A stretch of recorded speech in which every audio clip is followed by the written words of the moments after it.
আসসালামু আলাইকুম ওয়া রাহমাতুল্লাহ।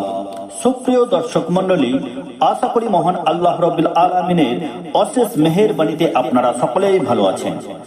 নিরাপদ স্থানের সন্ধানে ইহুদিদের অত্যাচারে অতিষ্ঠ হয়ে শিশু পুত্রকে নিয়ে মরিয়ম বাইতুল মুকাদ্দাস থেকে বেরিয়ে ভাবলেন, ইহুদিদের অত্যাচার জুলুম থেকে শিশু পুত্রকে রক্ষা করতে হলে দূরে কোথাও নির্জনে বাস করতে হবে। তাই তিনি মনস্থ করলেন, লোকালয় থেকে দূর বেহেতলহম পর্বতেই তাকে বসবাস করতে হবে।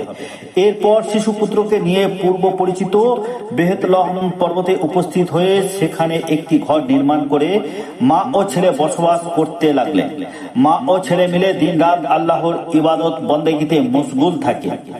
মাঝে মধ্যে হযরত ঈসা সেখান থেকে লোকালয়ে এসে লোকদেরকে দ্বীনের পথে আহ্বান জানাতেন। এখানে এসে তাদের খাওয়া দাওয়ায় ভীষণ কষ্ট হতে থাকে। বাধ্য হয়ে তাদের কখনো কখনো অনাহারে ও অর্ধহারে দিন কাটাতে হতো।